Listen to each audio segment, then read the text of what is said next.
de paz que ao despertar de um novo homem nos induz.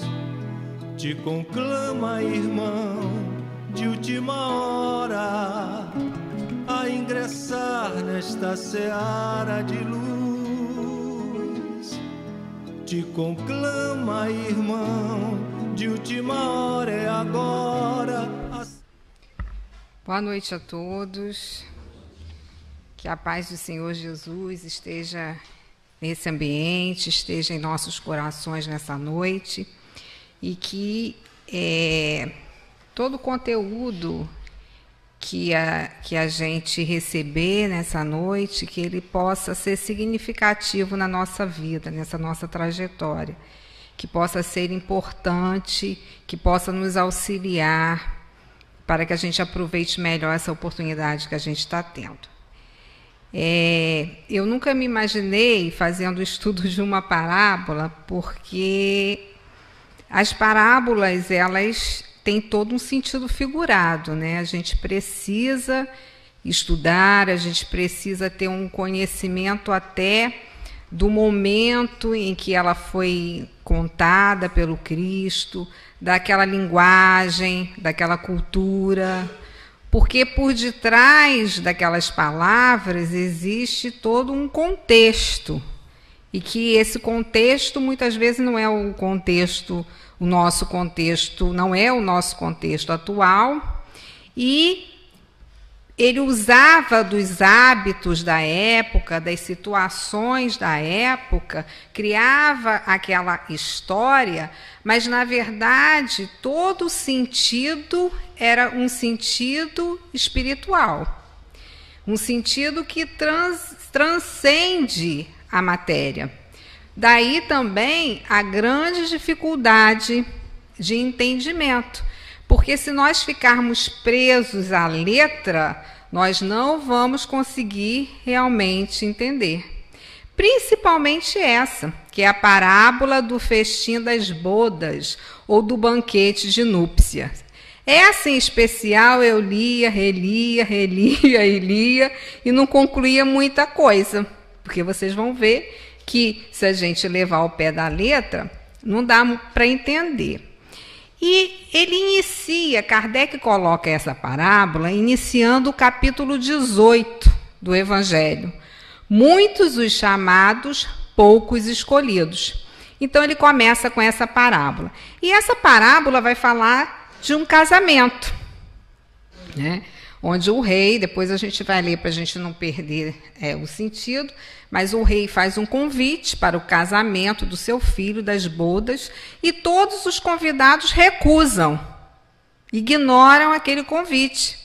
Então, há uns anos atrás, quando eu lia isso, eu achava um absurdo, porque é tão legal um casamento, né? A gente ser convidado para uma festa de casamento é uma coisa tão gostosa, um momento tão gostoso, de alegria, né? A gente, principalmente as mulheres, agora eu vou falar, né, do caso que me pertence, quando a gente recebe um convite de casamento, nossa, né? Ai, a roupa que eu vou vestir, né? Se a gente gosta de brilho, é a oportunidade, né? Quer dizer, o traje, né? A nossa presença nessa festa tem que ser diferenciada do dia a dia, né? A gente tem que procurar a melhor roupa, né? A melhor apresentação. Então, eu adoro casamento, adoro ser convidada, né, para as festas de casamento, como vocês também, né? Eu acho. E eu tenho alguns traumas em relação a isso, porque quando eu era jovem, né, há uns aninhos atrás, e eu fui numa festa de casamento, eu tive a feliz ideia de ir no salão fazer a maquiagem, né? Porque a mulher quer fazer maquiagem, é o sapato, é o brilho, é a bolsa combinando, é tudo isso. Aí fui fazer a maquiagem há muito tempo. E naquele tempo não tinha a tecnologia que a gente tem hoje, né? Até a maquiagem era meio complicada. Eu tinha a sensação que ao invés de ficar bonita, a gente ficava feia no passado. Eu mais ou menos tinha essa sensação. Então fui. Fiz o cabelo, fiz a maquiagem, aí a pessoa passava uma camada, a segunda camada, a terceira camada. Aí, quando terminou, eu achei que eu estava esquisita. Eu olhei no espelho assim, aí no salão todo mundo falava, mas tá linda, maravilhosa, e eu estou falando, alguma coisa não deu certo. Eu tinha certeza. Aí, mas já estava na hora do casamento, não dava para fazer mais nada, fui para o casamento. Aí chegava no casamento, gente, não podia abrir muito a boca. porque tinha a sensação que ia rachar alguma coisa. Fazia crack. Fazia crack. Será que alguém já passou por isso? Mas, gente, foi um casamento que eu fiquei... Casamento é um lugar que a gente tem que ficar feliz, alegre, mas aquele dia eu fiquei triste no casamento. Não podia falar muito. Não podia comer. Né? Não podia rir muito, porque era um horror. O próprio patinho feio no casamento. Então, isso criou um trauma, né? Um trauma muito grande de maquiagem. Mas hoje em dia, tudo avançou. A tecnologia, os produtos são leves, as pessoas estudam muito para fazer. Né? Depois de muitos anos, há um tempinho atrás, eu fui no outro, nunca mais tinha feito maquiagem para casamento. Era o batom, né, o pó de arroz, uma sombra do meu jeito, nunca mais. Aí, há pouco tempo atrás, a minha filha teve a feliz ideia, não, nós vamos contratar uma pessoa para fazer a maquiagem. A pessoa, hoje em dia, vai na casa, faz a maquiagem.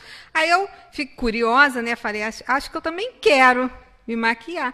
Aí passou a segunda camada, a primeira camada, a segunda camada, eu falei, pronto, isso não vai prestar. Aí teve uma hora que eu olhei, eu estava toda amarela, porque acontece, passa um negócio, você fica toda amarela, e começou o trauma. Voltou na mente, eu falei, aí depois veio com cílio postiço. Nunca tinha botado cílio postiço, eu falei, meu Deus, dessa vez eu não vou piscar no casamento, vai ser uma coisa. Aí veio com um cílio, aí cortou do tamanho, não sei o quê. Gente, ficou uma beleza. Ficou bom, porque a coisa avança, as coisas melhoram, né? Aí acabou o trauma. Então, quer dizer, casamento é uma festa que tanto aqueles que oferecem, que preparam com todo carinho, preparam o melhor. E aquele que vai, que é convidado, também prepara o seu melhor. Por mais que para a mulher isso às vezes seja sacrificante, né? É o salto que até adormece o pé, é a cinta que dá falta de ar, é tudo. Mas você quer se apresentar da melhor forma possível. Né? Então, o casamento é falado no Evangelho, e não só em uma situação, mas em muitas, né? Por quê? Porque a boda, na simbologia antiga, ela é um símbolo da alegre e definitiva comunhão com Deus. Tem essa simbologia, né, dessa união com o Criador, principalmente no Antigo Testamento. É muito falado nesse sentido. Então, vamos lá nessa parábola que está lá em Mateus, ela também está em Lucas, mas aqui Kardec colocou no Evangelho, iniciando o capítulo, está lá em Mateus. Tá? Então, é Mateus 22, versículos de 1 a 14. Então, vocês vão ver o quanto começa de uma forma estranha a parábola, né? Então, Jesus falou, o reino dos céus é semelhante a um certo rei que celebrou as bodas de seu filho. E enviou os seus servos a chamar os convidados para as bodas. E estes não quiseram vir. Depois enviou outros servos, dizendo, dizei aos convidados, eis que tenho o meu banquete preparado, os meus bois e cevados já mortos, e tudo já está pronto, vinde às bodas. Porém, eles, não fazendo caso, foram um para o seu campo, outro para o seu negócio, e outros, apoderando-se dos servos, os ultrajaram e mataram. E o rei, tendo notícias disso, encolerizou-se, e enviando os seus exércitos, destruiu aqueles homicidas e incendiou a sua cidade. Então disse aos servos, as bodas, na verdade, estão preparadas, mas os convidados não eram dignos. Ide, pois, às encruzilhadas e convidai para as bodas a todos os que encontrardes. E os servos, saindo pelos caminhos, ajuntaram todos os quanto encontraram, tanto bons como maus. E a festa nupcial ficou cheia de convidados. E o rei, entrando para ver os convidados, viu ali um homem que não estava trajado com a veste nupcial. E disse-lhe, amigo, como entraste aqui não tendo veste nupcial. E ele emudeceu. Disse então o rei aos servos: amarrai-os de pés e mãos, levai-o e lançai-o nas trevas exteriores, e ali haverá pranto e ranger de dentes, porque muitos são os chamados, mas pouco os escolhidos. Gostaram? Né? Dá panos para mangas, né? A gente entender isso aí. O rei manda os servos chamar os convidados se recusam. O rei manda de novo outros servos que também se recusam, porque estão, né, ocupados, muitas ocupações, e assim por diante. Quando manda chamar a todos, um aparece lá e não está vestido com a túnica nupcial. Aí o rei manda prender, amarrar e jogá-lo nas trevas exteriores. Quer dizer, é muita simbologia que a gente precisa compreender, né? E quando a gente vai pesquisar, nós aprendemos, como já falei, que nos textos da tradição do povo hebreu, a união, a aliança do ser humano com Deus é simbolizada pelo casamento, né? Casamento envolve confiança, entrega e fidelidade. Essa nossa relação com Deus, ela envolve confiança, entrega e fidelidade. E também, naquela simbologia, naquele contexto do Antigo Testamento, toda vez que a humanidade se distanciava dos ensinos divinos, essa distância, a simbologia era prostituição.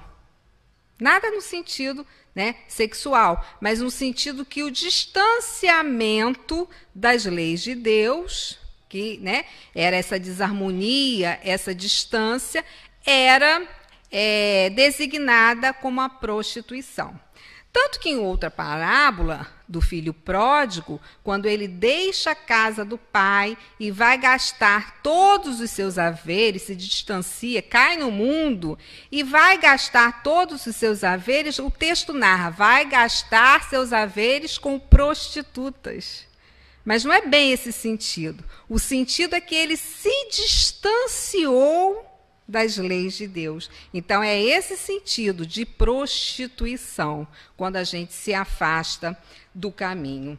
Então, o simbolismo, qual era esse simbolismo? A festa de casamento é algo que traz alegria, traz contentamento, traz realização. Então, Jesus comparava essa festa com o reino dos céus. Porque o reino dos céus é um estado de contentamento e de felicidade real e permanente do espírito. Quando ele alcança esse estado, né, através da sua evolução, ele está no reino dos céus. Então não é um reino físico, é um reino íntimo de evolução, onde ele já se libertou de todos os sentimentos negativos, de todos os seus defeitos e alcançou as suas virtudes. Então é interessante que Jesus compara o reino dos céus a esse festim, né? Ou seja, um estado pleno, um estado de felicidade permanente. Emmanuel, o Espírito Emmanuel, no livro Consolador, ele vai dizer que a humanidade vive até hoje um período de noivado com a revelação da lei divina. Não se operou ainda a união definitiva. Por quê? Porque as lições, o evangelho ainda não foi realmente incorporado ao nosso comportamento. Emmanuel diz, portanto, ainda não houve o casamento. Nesse sentido também, dessa união com o Criador. Então, e esse rei aí da parábola, quem seria? Seria Deus, Jesus, seu filho. E porque alguns aspectos da parábola podem, às vezes, até chocam, né? Porque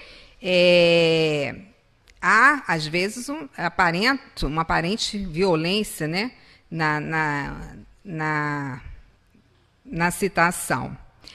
E os servos que vão fazer o convite, segundo os estudiosos e segundo o próprio Kardec, quando ele faz a interpretação da parábola, são os profetas. Por quê?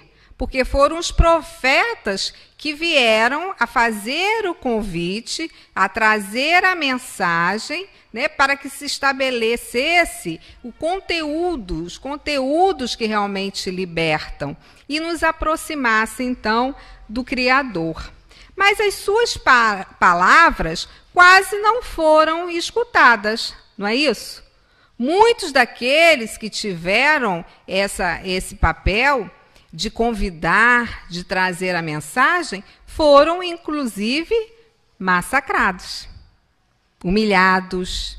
Muitos, né, não tiveram receptividade. Quem seriam os primeiros convidados? Né? Porque nós tivemos várias etapas. Então, os primeiros convidados seriam os hebreus. Por quê? Porque era um povo que tinha, enquanto os outros povos adoravam vários deuses, eram idólatras, adoravam imagem, o povo hebreu já tinha a convicção e a certeza de um Deus único. Então, eles já tinham um passo além. Né? Acreditávamos que estavam mais preparados para aceitar o convite, mas nós sabemos que não foi exatamente o que aconteceu. Né? Porém, Kardec coloca aqui que isso se deu principalmente em relação aos fariseus e saduceus, que com o seu conhecimento, o seu orgulho, não conseguiam entender e captar a mensagem de Jesus. E não conseguiam entender o Messias como aquele homem simples, que vivia no meio dos sofridos, que vivia no meio das pessoas simples. Eles não conseguiam compreender. Achavam que ele era um mero profeta da Galileia e não conseguiram captar a sua mensagem. Né? Contudo, aí Kardec diz no Evangelho, explicando essa parábola, seria injusto acusar o povo inteiro. A responsabilidade tocava principalmente aos fariseus e saduceus, que sacrificaram a nação por efeito do orgulho e do fanatismo, que foi o que todos nós vimos. Então, o rei, tendo notícias disso, o versículo 7 lembra, o rei, tendo notícias disso, encolerizou-se e, enviando seus exércitos, destruiu aqueles homicidas e incendiou a sua cidade. O que isso está fazendo referência? Fazendo referência à lei de causa e efeito. Né? No caso dos judeus, a história relata os sofrimentos que eles passaram ao longo dos tempos, a iniciar pelo ocorrido no ano 70 depois de Cristo, onde foram trucidados pelos romanos, e a capital Jerusalém, que foi incendiada e quase totalmente destruída. Não é isso? Então, aí Jesus já vai narrando aquilo que seria mais tarde comprovado. Então, o convite foi estendido a outros, então, que também recusaram o convite. Quer dizer, aqueles que tinham conhecimento do Deus único não aceitaram. Então, o convite seria estendido a outros, a pagãos, né, aos gentios. Mas o que acontecia?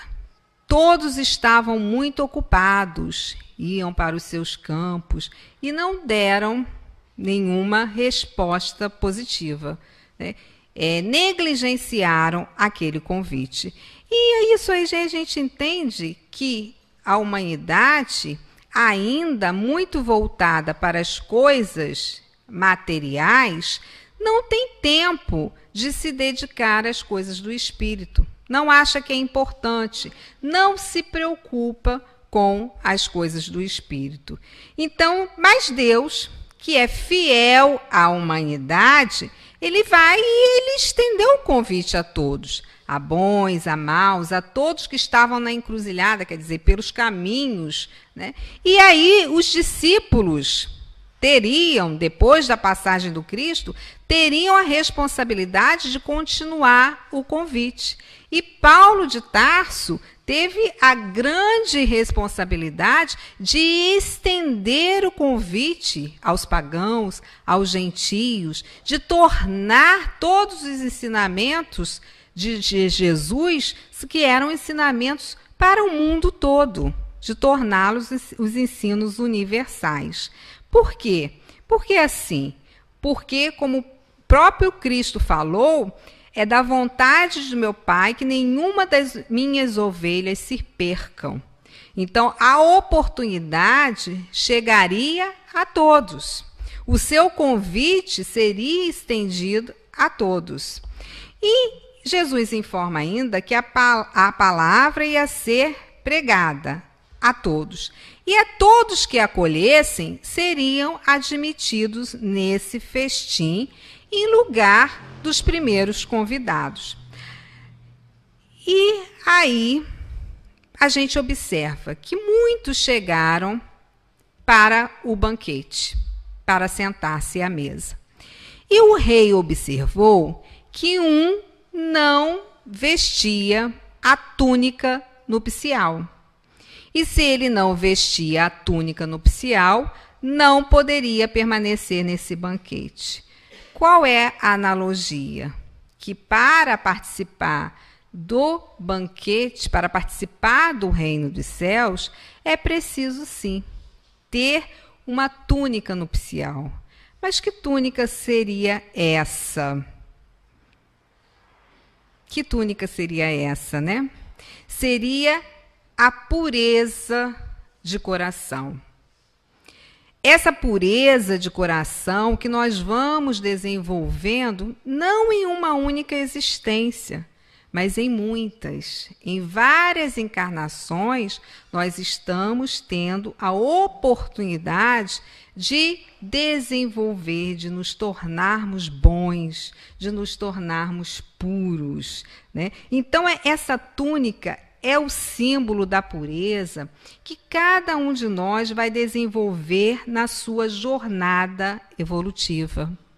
É a vivência no bem, é a observância das leis de Deus. E isso, a partir do momento que vamos conquistando, que vamos tecendo essa túnica nupcial, isso vai nos levar a um estado de plenitude e um estado de consciência tranquila.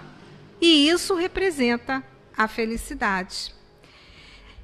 A mensagem do Cristo é essa: meus discípulos serão conhecidos por muito se amarem. Então esse é o caminho, o amor, o bem, toda a mensagem proposta pelo Cristo. Então todos nós somos convidados a participar desse festim. Você é convidado, mas se você não se faz merecedor de continuar desfrutando do banquete, por quê? Porque esse banquete é um estado vibratório. Essa túnica nossa é um estado, é o nosso estado vibratório. Então, se a gente não vibra na intensidade do amor e do bem, a gente não tem condição de estar, né, de alcançar estágios mais elevados, porque destoa, não tem como. Então, nas coisas divinas, a gente aprende que não há privilégios. Tudo é merecimento. Aqui na Terra há privilégios, mas em relação à nossa realidade espiritual, não há privilégio. há conquista e há merecimento.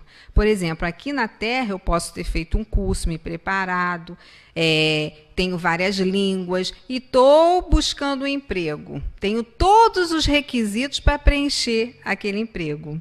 Mas como na Terra há privilégios, alguém indicado por uma pessoa importante, que tem um QI muito grande, vai dar o nome de uma outra pessoa e eu vou perder o emprego. Porque aqui na Terra há privilégios. Mas em relação à nossa realidade espiritual, não há privilégios. As nossas conquistas são nossas conquistas. Aqui na Terra, eu posso ir a um casamento, pegar um vestido emprestado, comprar, costurar, alugar, vou com uma roupa de alguém. Posso ir tranquilamente. Mas em relação ao meu estado espiritual, não adianta. Eu sou o que eu sou e eu vou estar aonde eu merecer. Essa é a realidade, né? Então, nós temos um desafio em relação aos ensinos de Jesus, primeiro, em relação às parábolas, de compreendê-las mais, porque elas são importantes para nós. E, em segundo lugar, nós temos o desafio de trazê-las para o nosso cotidiano. Porque não adianta eu estudar, eu buscar esses ensinamentos, se eu não trago para a minha vivência atual. Então, hoje, encarnados, eu nesse corpo, nessa personalidade de Rosemary, estou tendo a minha oportunidade, como vocês, de estar tecendo essa minha túnica para participar do banquete celestial. Todos nós estamos tendo essa oportunidade. E essa oportunidade acontece como? Em cada minuto da nossa vida. Nós estamos recebendo o convite. A gente, às vezes, fica esperando assim, vai ter uma hora determinada para eu receber o convite, para eu servir. Não, depois que eu me aposentar que eu vou ter tempo, aí eu vou aceitar o convite. Tipo assim, né? Só que o convite, ele é feito a cada momento, desde que a gente acorda até a hora que a gente vai dormir. Em todos os dias, na nossa vida de relação no trabalho, com a família, dentro da instituição religiosa. E é uma coisa muito profunda. Esse convite é profundo. Porque, às vezes, a gente acha que fazendo a nossa parte dentro da casa espírita ou na religião que eu sigo, vindo todas as quartas-feiras fazendo o meu trabalho, eu estou aceitando o convite. Só isso. Tá bom. Fui espírita uma vida inteira dentro da casa espírita. Né? Nos meus dias eu estava lá. Nos meus dias de trabalho eu estava lá. Mas só que não é só isso. É mais que isso. Né? Esse convite é no meu relacionamento com os meus filhos. Esse convite é no relacionamento com os meus pais. Esse convite é no relacionamento com minha esposa, com o meu esposo. Esse convite é no relacionamento com aquele que está lá na rua e me deu uma freada no trânsito. Como é que vai ser a minha reação? Então, esse o convite é nas mínimas situações do nosso dia a dia. Nas mínimas situações do nosso dia a dia, nós vamos lembrar que nós estamos tendo a oportunidade de tecer a nossa túnica nupcial. O que é isso? De dar mais leveza ao nosso perispírito. Para que quando a gente deixe essa vida material, o nosso perispírito esteja mais leve. Esteja mais leve. Então, há também uma coisa muito interessante que eu estava lendo, de Severino Celestino, quando ele fala sobre a respeito daquele que foi amarrado e jogado para as trevas exteriores. Então ele fala, olha como que Jesus usa a simbologia daquela época. Naquela época, nas festas, nos castelos, o interior dos castelos eram muito bem iluminados, com tochas, né? Tochas com azeite, e clareava muito. E o ambiente, além de ser claro, era quente, agradável. Mas quem ficava do lado de fora, além da treva, da escuridão, né, à noite, tinha muito frio. Então as pessoas sentiam frio. Então, olha a colocação do Cristo.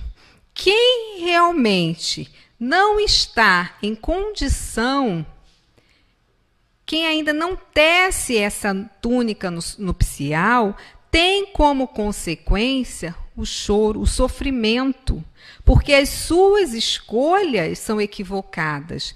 E o indivíduo vai colher os frutos daquilo que escolheu. Não tem jeito.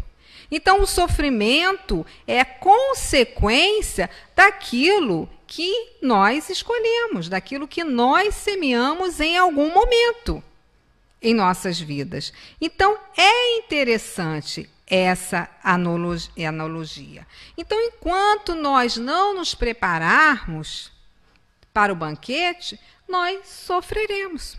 O sofrimento estará no roteiro, que não é imposto, que não é castigo, porque muitas vezes quando se fala nas trevas exteriores, lançado às trevas exteriores, onde haverá prantos e ranger de dentes, se interpreta como inferno.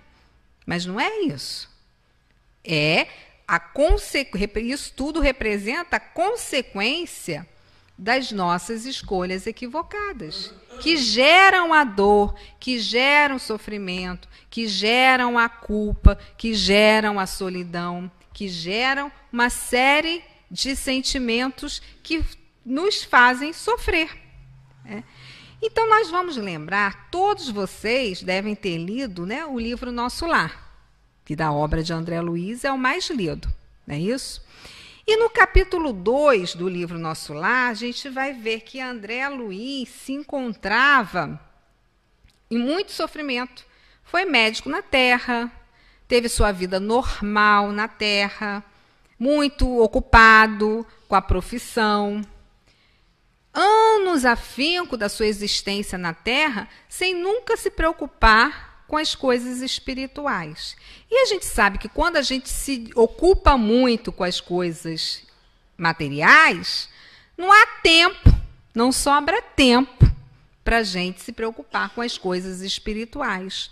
Então, quando ele deixou a vida material, ele passou por 8 anos numa situação de um sofrimento íntimo muito grande. Solidão, angústias, não tinha noção do que se passava com ele. E, no ápice da sua dor e do seu sofrimento, ele teve um momento de insight. É muito bonito esse capítulo 2, no momento desse insight que ele teve. Por quê? Nos fala lá no livro, acentuava-se o desalento. Foi quando, isso André Luiz, foi quando comecei a recordar que deveria existir um autor da vida, fosse onde fosse. Essa ideia confortou-me. E quando as energias me faltaram de todo, quando me senti absolutamente colado ao lodo da terra, sem forças para reerguer-me, pedi ao Supremo Autor da natureza que me estendesse as mãos paternais. Então, amargurosa emergência.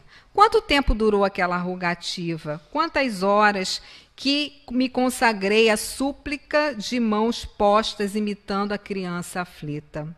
Apenas sei que a chuva de lágrimas me lavou o rosto, que todos os meus sentimentos se concentraram na prece. Então foi o primeiro momento em que ele voltou-se com todos os seus sentimentos para o Criador, suplicando a misericórdia do Criador. Deve existir um Pai e Criador. E se é meu Pai, não me abandona. e faz a prece mais sentida e sincera de seu coração. E naquele momento em que ele começa a mudar a sua sintonia, é naquele momento que ele começa a mudar de vibração. E ele vê quem? Quem que chega para auxiliá-lo? O ministro Clarencio, né? Aquele velhinho, né, de barbas brancas. Então, naquele momento, ele passa a enxergar o Clarencio. Mas aí a gente pergunta, o Clarencio não estava tentando ajudá-lo há muito tempo? Estava. Mas ele não conseguia ver. A sua vibração, a sua sintonia, né, o seu estado de dor e de sofrimento, de cegueira espiritual, não conseguia. Foi o momento desse insight que ele percebeu Clarencio, dizendo: coragem, meu filho, o Senhor não te desampara. Então foi quando ele fez um movimento íntimo de voltar-se para Deus, que ele acordou para a sua verdadeira realidade. E a partir daquele momento ele passa a ser atendido e é levado para tratamento na colônia Nosso Lar.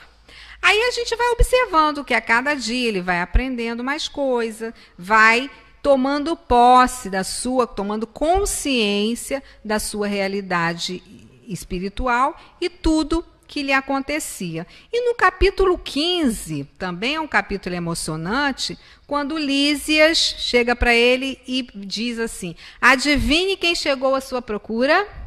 Aí ele, muito animado, falou: minha mãe. Respondi confiante, olhos arregalados de alegria, vi a minha mãe entrar de braços estendidos. Filho, meu filho, vem a mim, querido meu.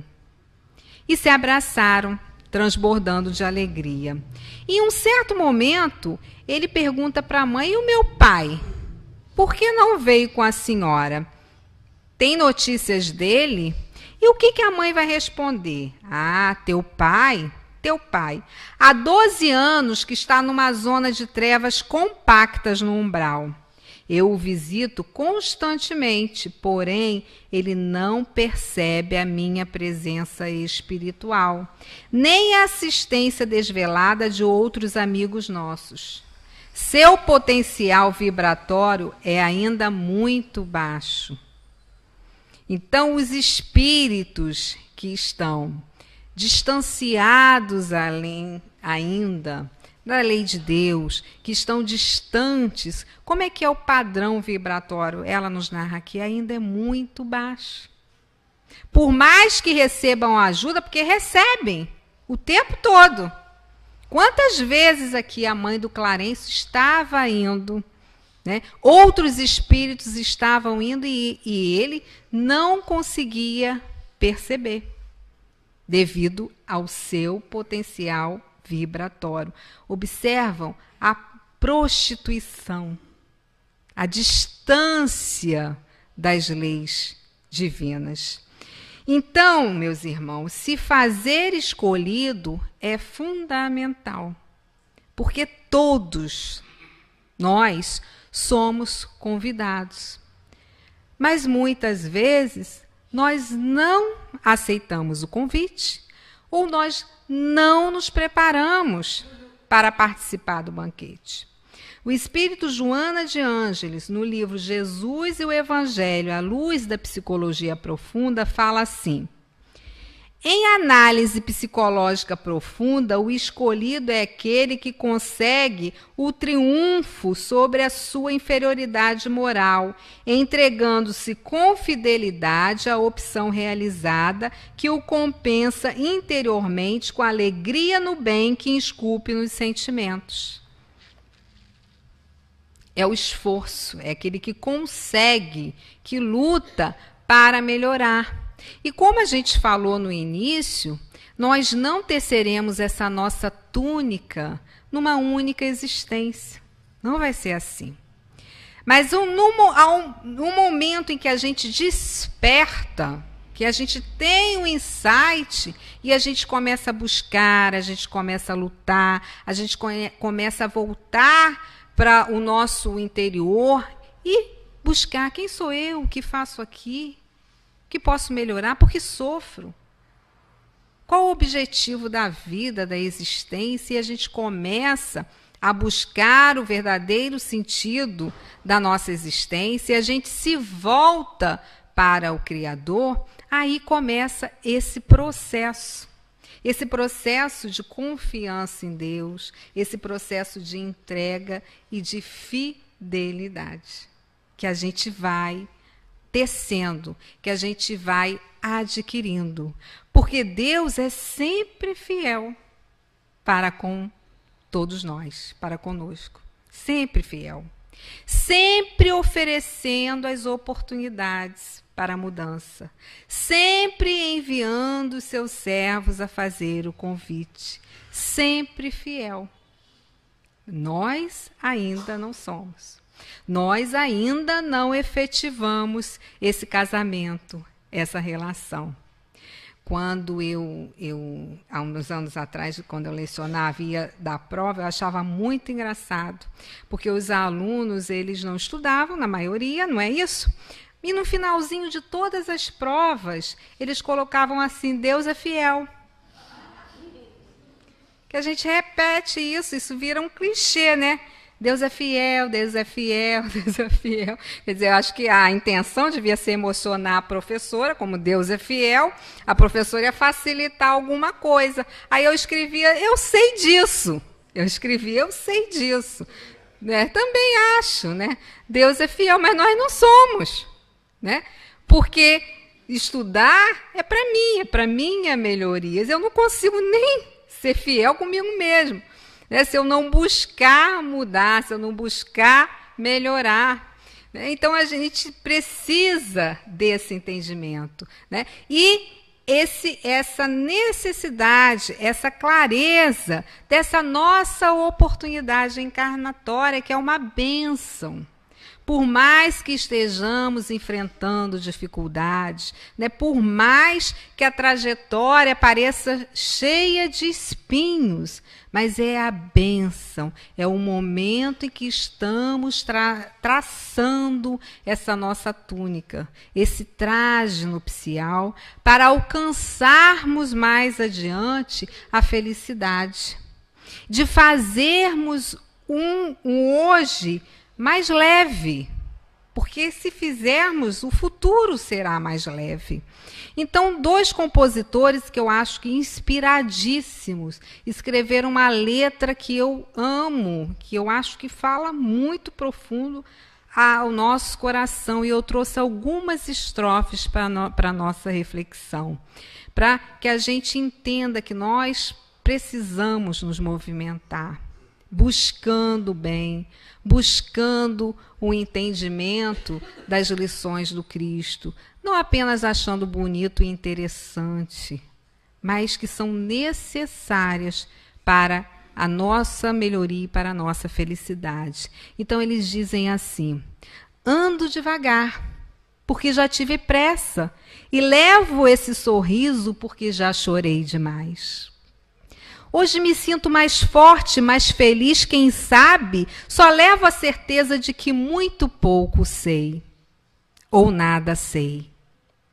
Mas sabem, porque dizem assim: é preciso amor para poder pulsar, é preciso paz para poder sorrir, é preciso a chuva para florir. Todo mundo ama um dia, todo mundo chora. Um dia a gente chega, no outro vai embora. Cada um de nós compõe a sua história. Cada ser em si carrega o dom de ser capaz e ser feliz. Então, vale lembrar que esse dom de ser feliz é tentar fazer uma trajetória mais leve. É tentar pensar o que realmente importa para a gente. Porque a gente perde tanto tempo com coisas que, na verdade, não são essenciais. Por isso ele diz: já chorei demais. Leva esse sorriso, porque já chorei demais. Porque nós choramos demais. E muitas vezes por imaturidade, por coisas que não são as mais importantes. Então que Jesus nos fortaleça, fortaleça cada coração aqui presente, que a gente possa, no nosso dia a dia, estar sendo mais gratos pela oportunidade que nós estamos tendo, reclamar menos e sermos mais gratos pela oportunidade dessa nossa existência. Que mesmo perante as dificuldades, não tem problema. A gente erra, cai e levanta. A gente erra, cai e levanta. Até que um dia nós vamos estar prontos. Até que um dia nós vamos realmente participar desse banquete. Mas para isso, uma coisa é muito necessária: o nosso esforço de cada dia. Então que Jesus nos abençoe, agora e sempre.